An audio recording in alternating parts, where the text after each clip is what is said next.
Have you ever seen a kid drive one of those tiny motorized toy trucks for the first time? The look on their face? You know the one. Mouth wide open with surprise and when they hit the gas for the first time, followed by hours of laughter at every bump and turn. Well, that's been me for the last 5 days. Why? Let me show you. Hey everyone, welcome to Off-Road Logic, where we test real-world off-road smarts in the virtual mud. Today I'm putting the Moza R3 direct drive wheel through its paces in SNOWRUNNER, and holy crap, does this game come alive with force feedback. When those tires cock sideways or slam into a rock, the wheel yanks hard. It's not just vibrating like a controller or a belt-driven setup. This is proper direct drive feedback, telling you exactly when you're about to lose traction or high center. The realism jumps way up.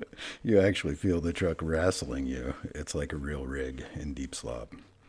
Now the R3 packs 3.9 Newton meters of torque. Plenty of punch for detail and immersion here. In a game like SNOWRUNNER, where the wheel can get slammed around violently, this feels spot on. But imagine cranking it up to 12 nanometer pro setup. That might straight up rip your arms off when a tire pops free or you high center. 3.9 Newton meters is honestly the sweet spot for this kind of heavy, unpredictable off-roading. More would be overkill and less forgiving. And yeah, you're probably noticing something different here. Pedals mounted right on the desk. Hands doing double duty for steering and throttle and brake. That's because I'm a paraplegic, no leg function below the waist, so I adapted the setup to work with what I've got. Keeps me in the driver's seat without missing a beat. Hey, if the truck can crawl out of mud with 3 wheels spinning, I figure I can handle a desk-mounted pedal board. Logic, right? So stick around, we're going to crawl through some brutal trails, see how this R3 holds up in the deep stuff, and I'll share my settings and tweaks. If you're into realistic off-road sims or just love watching trucks suffer, smash that like button and subscribe. I'm brand new here on YouTube and could use a few followers to start. Let's get muddy, hold my beer, I am going in. So, alright guys, we're going to get started with the game here. We are in White Valley right now. We're going to do the pipeline repair, and the truck we have got for that is going to be... Let's take a look and see what we're doing. Oh, I guess I'm already there. So we'll just close that window. We're going to take the Dairy Longhorn. I really do like this truck. It's a beast of a truck. It's a good tractor. And we got to go pick up a trailer that I believe has low saddle. If I get there and it's high saddle, I'm going to blow my brains out. No, I'm not going to do that. I'm going to... freak out, scream and yell. This game can frustrate you more than anything else, but I believe it's a low saddle. So let's go ahead and get out of the garage. Let's change it to daytime just to make things a little easier to see. There we go. We'll get out of here. Now, the wheel, let's talk about it for a second. There's a lot of resistance. I've got it set so that it's quite heavy to turn the wheel right and left, much like it would be in a real big rig. Not anywhere near as heavy, but it's got the resistance there. I can feel when the wheels are kind of rumbling over rocks on the asphalt here, just from rotating it. It feels very realistic. I do enjoy that. Now I have things set up in a way so that the buttons can all work most of the time pretty efficiently one-handed.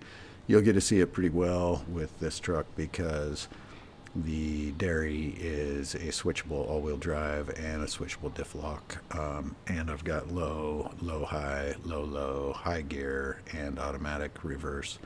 All of those have to be switched with this hand. So wish me luck here, guys. I will say that since I've started driving with the steering wheel, I really do enjoy the first-person perspective. It's very, very nice. It gives you a lot of immersion into the game. So don't be scared to try that out. Let's get moving here. You will see the wheel jump around, kind of moving back and forth in my hands. That's not me moving back and forth. That's literally the force feedback. And on roads like this, it's very mild. It will become much more intense when we get into some off-road stuff. And the smaller the vehicle I'm in, the more intense it gets, just as it would in real life if you were hitting the same large terrain. But there you see it kicking quite a bit, coming around there real slow. It's kicking pretty good. But we do have the tire chains on. We need them for these maps because we've got really icy roads everywhere. Otherwise you just kind of slide around.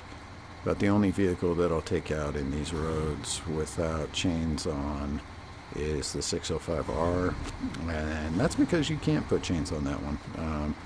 And its coated tires do pretty darn good. If you want to know information about tires and coated tires and which ones are the best for which vehicle, that type of stuff, really good YouTuber that I've watched over the last year quite a bit is Improv.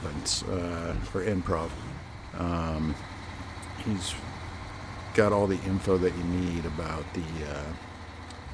the grips in different conditions, and which tires are best for which truck and why, and tire weights and how that affects pulling and all that type of stuff. So I don't have any of that information.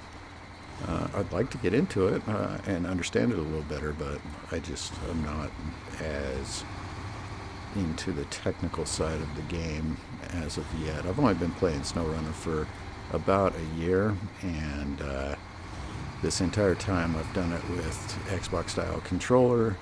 Been very happy doing it that way.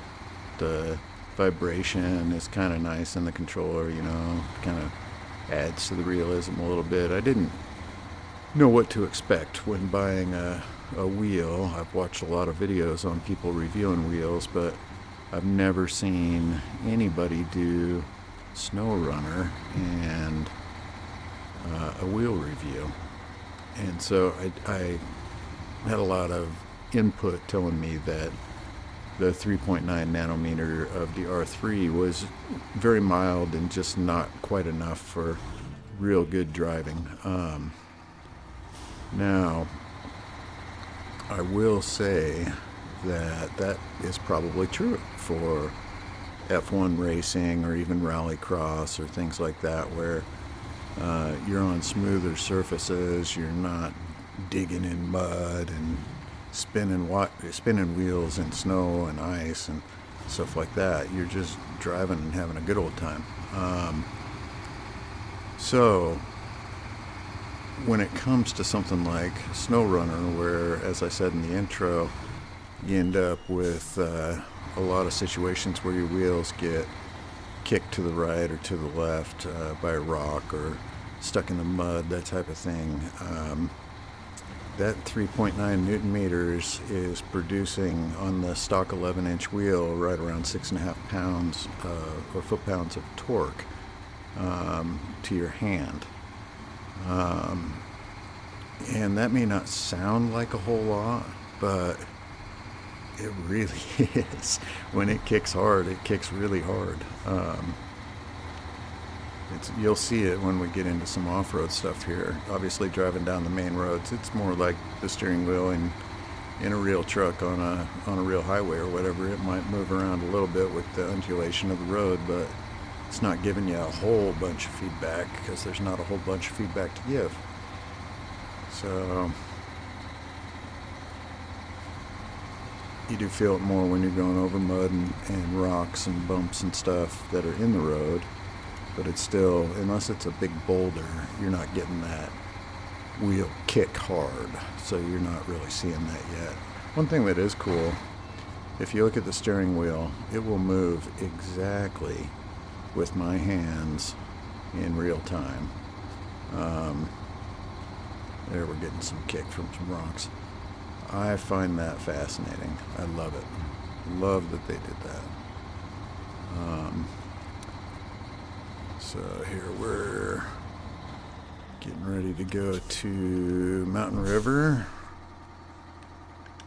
and then we will go to Pedro Bay from there. So I do have a problem with the wheel. Hopefully we don't run into it, but I do have a problem that does happen when I change locations from time to time, where the wheel will kick always all the way full rotation to the right and then continue to try to turn against its own bump stop, and it won't allow me to do anything except for turn everything off and restart the game and restart the controller. So I'm not sure what that is. You know, maybe if somebody's familiar, they could leave a comment and let me know if there's a setting somewhere that I'm missing, or if it's because I'm moving when I skip places. I'm going to start trying to stop completely before I go to the next location, see if that makes a difference. I do know when you land on the ground, when your truck arrives in the new location, a lot of times your wheels get moved because the ground is different than what it was sitting on. It's just a slight adjustment, but you'll see it in the wheel when I go to new locations. I'll show you right now the accuracy of the wheel. You see it moves right with my hand. And you'll see that too, like when I'm driving, if something kicks to the right, you'll see the wheel kick to the right as my steering wheel does. It'll do exactly the same. So let's take a look at the map and see where we need to go now.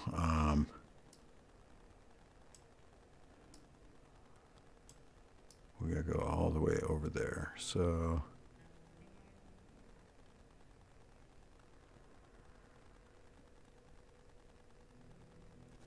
need to go to the right.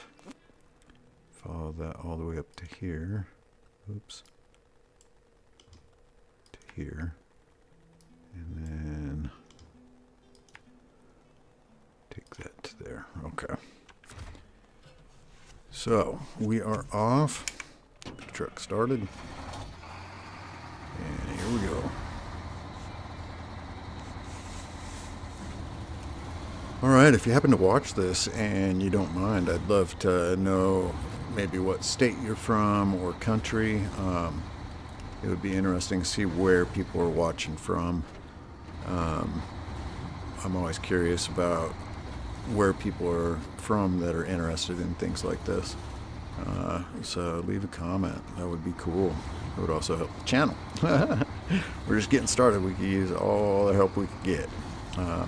And if you have suggestions of things that you would like to see in the game SNOWRUNNER, or other games that you would like to see on the R3 and get my impressions of how they drive or how they feel, just let me know. I do have the force feedback in the game turned down to 90%. And I think that's just about right for this steering wheel. And plus, I don't want to run it its hardest level all the time. In this game, you're playing hours on end, and I have a feeling the force feedback in this type of game is working a little bit harder than it is in a racing game. I could be wrong about that. Maybe I should reach out to Moza and ask him, you know, if the type of game affects the longevity of the device. If you're wearing it out quicker by playing something like this, but I'd be kind of surprised if that's the case. I doubt it. It's just a okay, I have corded this. It's just a motor that's directly connected to the steering wheel. The motor's gonna wear out over time on its own, but I would imagine this is a brushless motor, so less moving parts to wear out. No brushes to wear out over time, that type of thing. So it should have good longevity. We'll see. But I was thinking this might be the one product that I should have bought the 2-year warranty on, or something like that. That might be a wise decision with one of these if you're going to be working it so hard playing off-road games.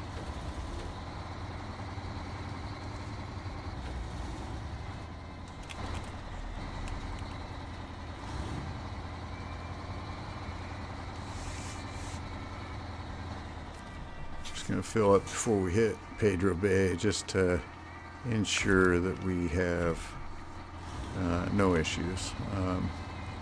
We got a little bit of fuel on the roof, I think 55 gallons. So what is that, 161 gallons total? We should be good. As far as power, the dairy's got plenty of it, but it does every once in a while, like going up that ice hill, like right here, it kind of feels like it has a little bit of trouble getting out of its own way. Like it needed to shift down there, and it wasn't auto shifting down. But putting it in 4-wheel drive would probably make a difference. I'm just running 2-wheel drive and no diff right now, so. Okay, full stop. This is one that gives me trouble a lot, so let's get the wheel straight. Let's, oh, wrong one. Let's get back up in there. Let's put our brake on. There we go. Okay, now I'll travel.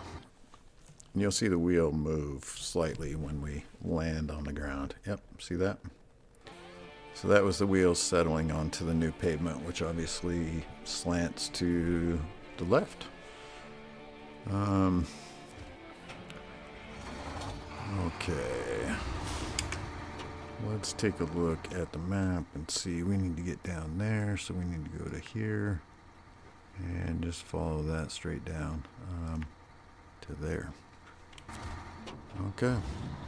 Luckily, Pedro Bay is a really small map, so this won't take a whole lot of time, but it does have some pretty good off-road sections, and we should be able to get a good idea of how much the steering wheel is gonna move. But it is so much fun. I gotta tell you, man, I wasn't kidding about the little kid trying out a motorized toy for the first time, and you know, the giggles and the wow face and all that.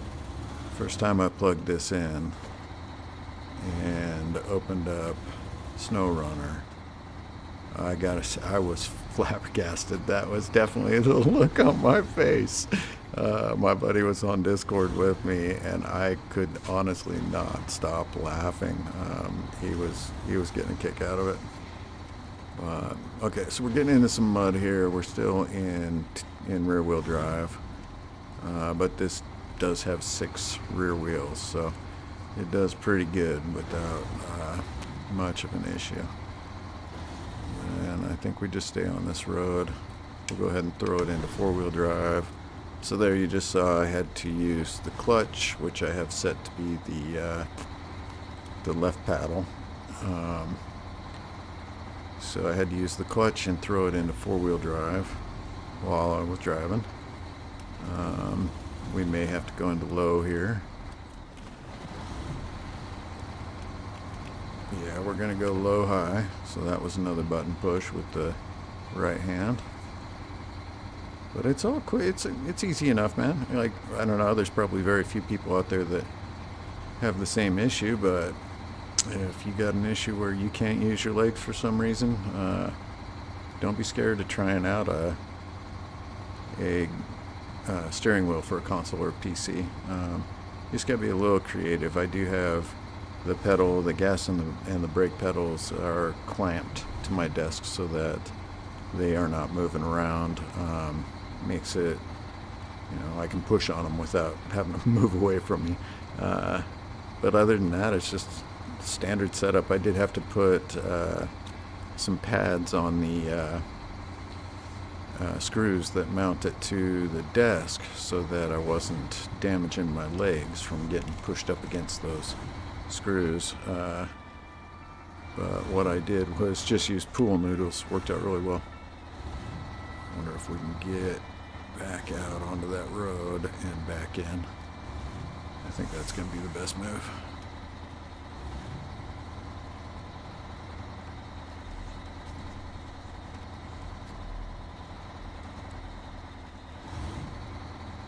There we go. So we'll go to the normal view, switch us around and throw her in reverse, huh? So that is one thing I think is kind of funny. It's very realistic, but it cracks me up every time it happens. Is there's a few buttons that are auto-programmed on the steering wheel to do things in this game, and I cannot override that or remove it for some reason. I don't know why. If anybody knows how to do that, let me know. But it does mean that there we go. It does mean that every time I go into reverse, I honk my horn, which is actually something that truckers do. So it's kind of funny. Let's see. We're good here. We need to take this to the pipeline. So we need to go back to here and then down to here. Oops. To here and across, down, and here. Okay, so we should be good to go. Oops, guess it helps if we throw it into drive. We're gonna go into high right away. That's one nice thing about the dairy is it doesn't go real fast, so your high gear you can kick into almost as soon as you start moving. And if you're unfamiliar, it took me a long time to figure out what the high gear actually did. It seemed like it didn't work because you would think high gear would mean you would go faster. But high gear in this game just means that it applies, as long as you can keep the momentum going forward and keep the wheels rotating, it just automatically applies a consistent RPM. So you'll go up and over grades with much less effort. But unfortunately, dairy just doesn't have enough power to high gear two metal beams and this trailer up this hill in snow and mud. So we had to drop out of it and go into low high. And low high is really a good gear for the dairy. It just kind of moves along. It's slow, but it just kind of moves. If you need to, you can always go down into low, but there is a certain amount of gas and throttle modulation that you can do as well to just give yourself a little extra kick if you start slowing down. But I think we're going to get over this without having to kick down. Oh, nope, we're going to have to kick down. We're going to have to go into diff lock, and we're in low now with diff lock, and not a problem. So back to low high.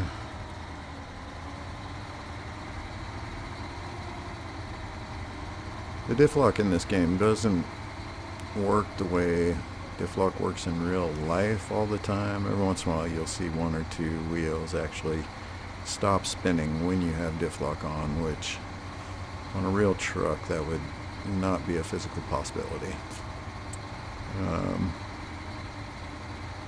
But it is what it is. It does a pretty good job. It still makes a huge difference in the amount of traction you get in most scenarios.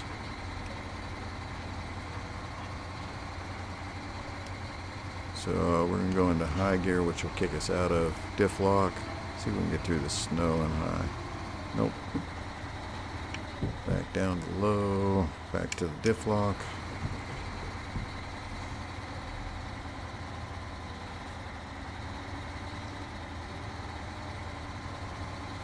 Kick it up into low high. Oh, back down to low.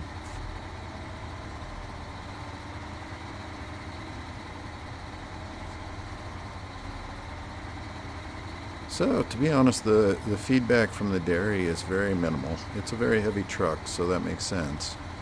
It's not getting kicked around like a lighter truck would. Once we get this mission done, we'll see what the next one is. See if we can find a smaller, maybe faster truck. Maybe take a takeout and show you how much those tires get kicked around when you're raging through the forest. And go back up into high.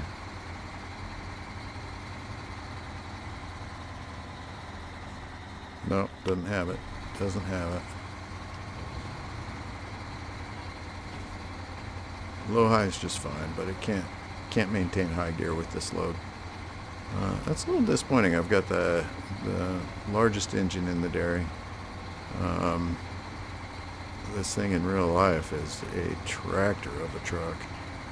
The old Oshkosh. We'll see if it'll get us across this water crossing here. This might be problematic, but we do have the most powerful winch, so we should be able to get through here, but hopefully I'm not setting myself up for failure. We'll see.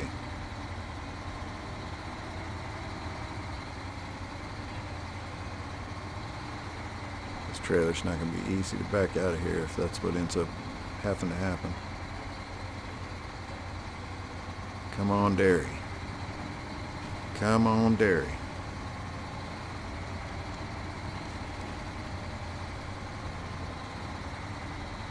Oh, that's so cool. We're getting more feedback now, as you can see.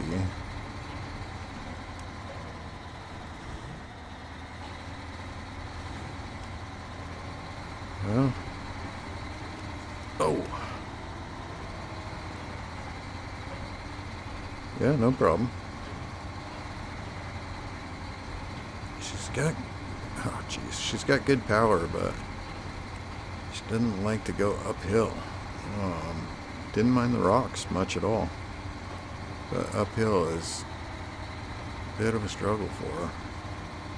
Maybe it's a combination of the hill and traction in the snow and mud.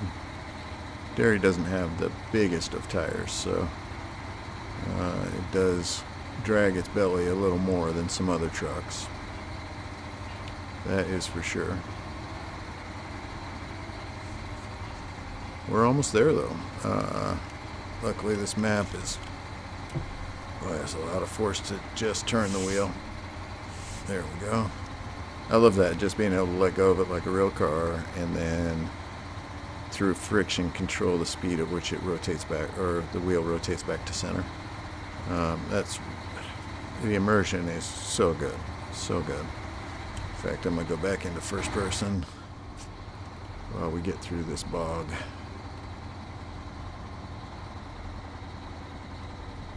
Yeah, you can feel, like when you're in first person, you know what you're feeling. So, like I can tell when I go over the different tire tracks that are already in the mud. I can feel when there's a rock underneath me. It's not as obvious or direct as it is in a smaller truck, but you can feel all of it.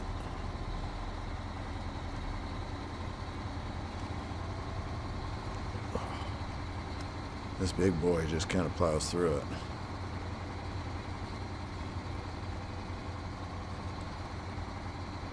If you've never driven in snow, you might not know what I'm talking about, but if there's deep snow on the road and you've got tire tracks on either side, the bump in the center between the tire tracks, when you go over that, it kicks your tires one way or the other.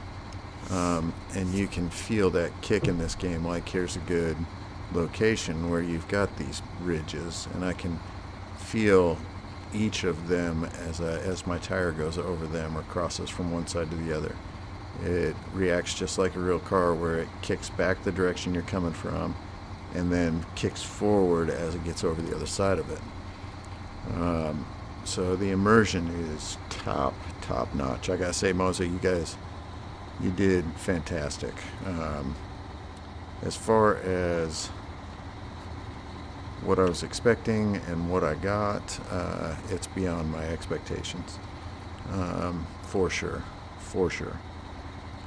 That being said, I have had one issue with the Moza. I'll show you guys what it was here as soon as we drop this off.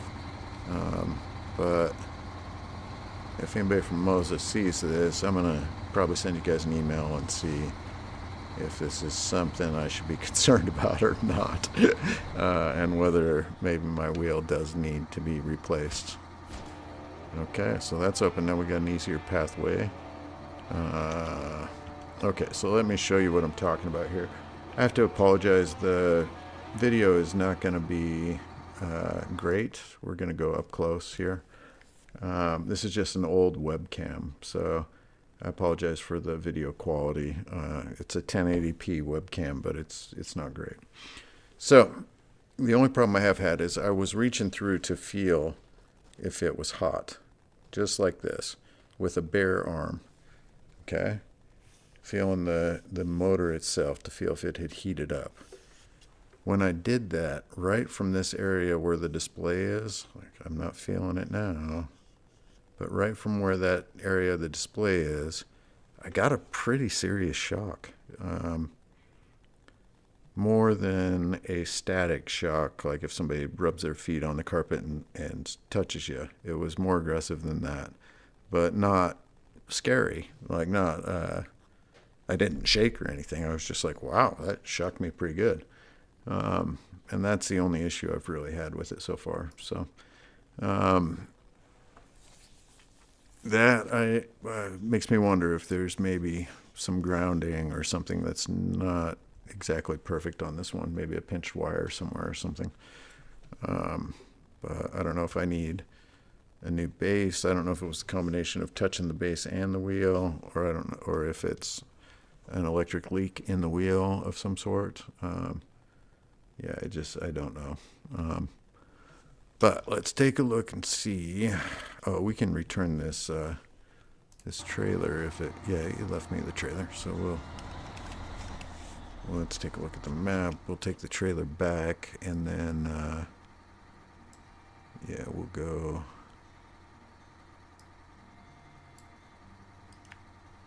Back this way.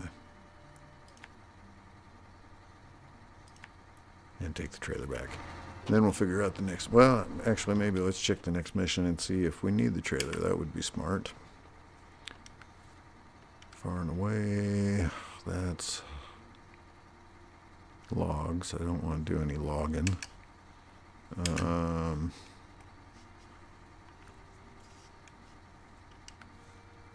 Cargo delivery. Coiled tube. Semi-trailer requires high saddle. Delivered to the factory at Mountain River. And where is it? Is it here? Yeah, it is here. Okay. So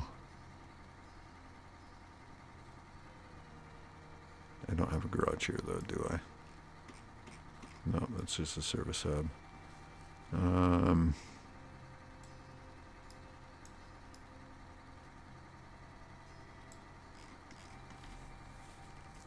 I still got 2 towers to get. It's got to go to Mountain River. Is that two tunnels away or just one? I can't remember. I think it's just one.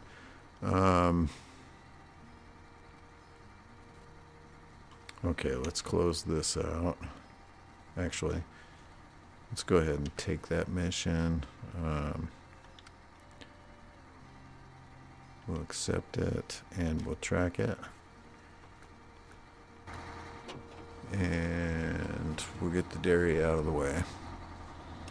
And then we'll go grab a different truck with a high saddle. Maybe we'll take out a Ford F-750 real quick in the garage area and show you the wheel kicking around on that son of a gun. Because it'll go. That is for sure.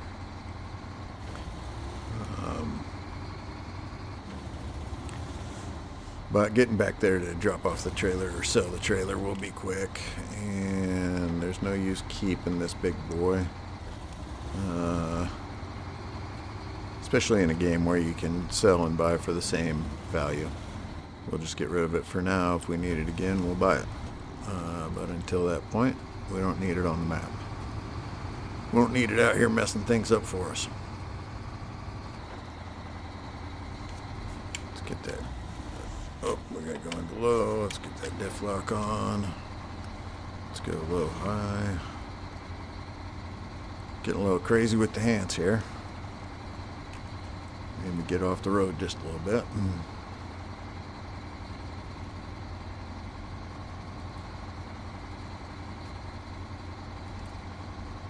I do love the beautiful, serene scenes that this game provides. It does really do a great job of creating realism in the visuals as well as the felt effects. And that just makes immersion very easy to allow yourself to fall into. The wheel triples that ease. It really, really, really adds to the immersion level of the game, without a doubt. Nice. Luckily we got a nice little snub nose there, so we got lucky getting that nose around that rock without hitting it. Some other trucks would have whacked that rock for sure. Let's go down into low. We're having trouble because of the trailer. Yeah, just because it's heavy, that's all. It's heavy and low. It's like dragging a boat anchor through this stuff.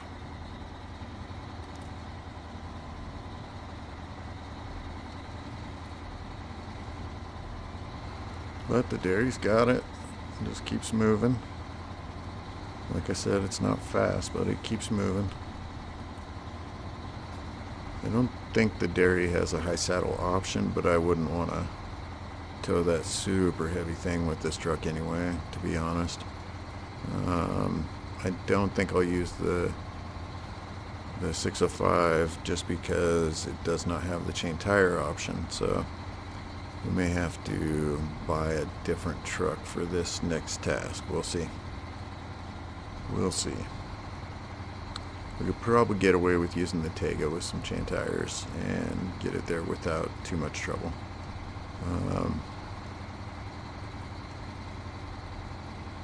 So I'm supposed to turn here. Let's go look at the map. No, we go straight. Okay. Didn't know if I already knocked the blue marker off. Sometimes they disappear from quite a ways away. Good 30 yards or so, and I don't notice when they do that every once in a while.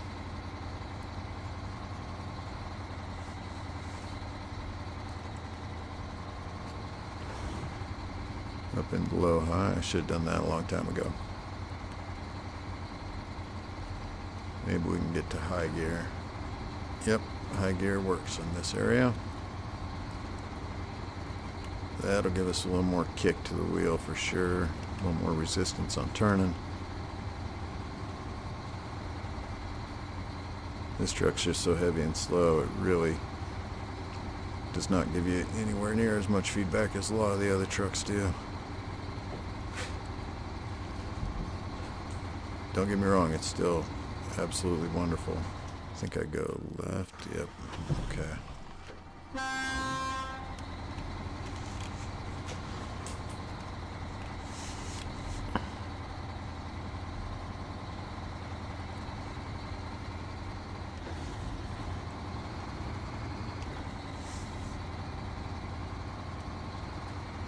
You're always tempted in this game to make up time where you can. You know, throwing it into auto instead of high gear and getting those extra fast gears, being able to hit those. But I'll tell you, that's where the devs trick you. You get impatient, you try to make up time where you can, and you end up costing yourself a lot more time because you slide off or flip or get stuck or something silly, and then you're out there with another truck trying to get your first truck out that you were trying to save time with. Need that diff lock again. Okay. We're good, folks. We're good.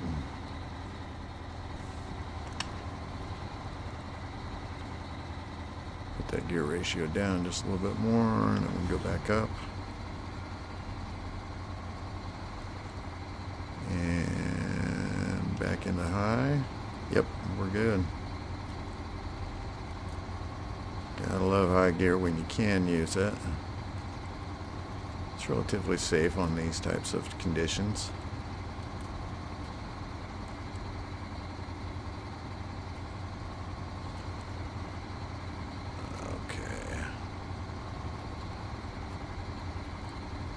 It's pushing pretty hard. Pushing real good, actually.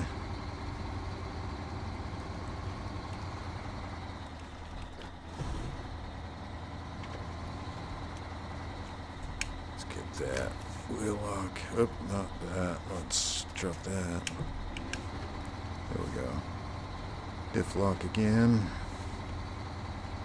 Get through this deep stuff. This was a problem coming down, so we knew it would be a problem going up. We need a truck that can pull that heavy trailer through this. So that's something to keep in mind, I would say. Low, high.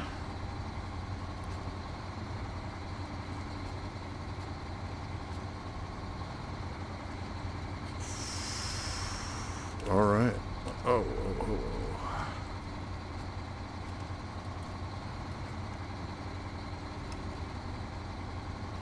So good. So good. I thought that was a guy standing there. I almost freaked out for a second because I know there's no NPCs in this game, but that sign, its silhouette for half a second looked like a man standing there on the corner. Kind of freaked me out.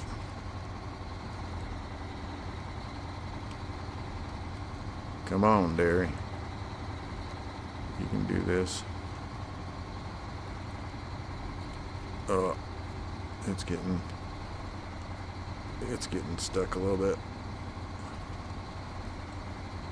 A little bit, but not bad. Not a whole lot of feedback to worry about as far as wheel spin or anything like that. The Derry just kind of digs in, and the wheels don't spin much faster than the truck is able to move.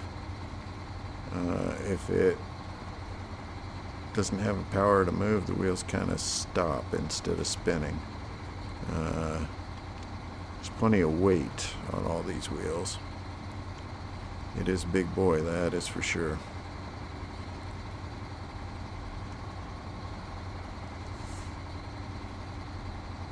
Did I take a wrong turn? No, we're headed to the right spot. Okay.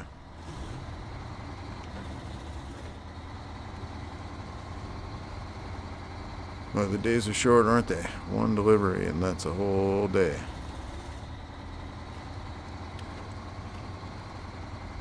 I guess that's about right in real life out in these conditions. Get about one delivery a day, probably.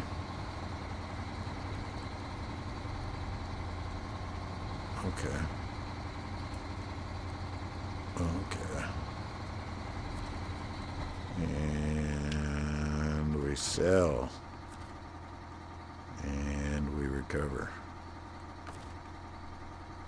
So we're not doing hard mode here. So recovering is just the best option. There's no need to drive it back. Let's take a look at truck storage and see what we got.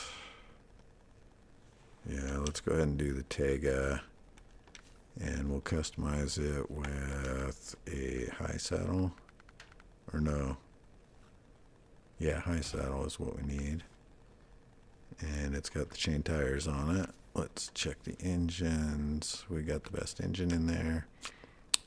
We've got the off-road, we've got the raised, we've got the right tires, we've got high-powered medium. Let's go advanced medium. I think we'll leave the spare wheel off because we don't know if it will interfere. Do tall front facing, and that should be good. So this is a truck we'll take out. I'm going to take a quick break, and then I will come back and we will do this next mission. So I'm going to go ahead and stop the video there, but if you're watching and you want to continue watching, I'll be back in about 5 minutes with a new stream. So thanks for enjoying the video. If you're watching this on a recording, be sure to check out the recording of the next stream where we do this mission with the Tega. And at that point, you'll get to see a lot of wheel kicking right and left. So, all right, thanks for watching, guys.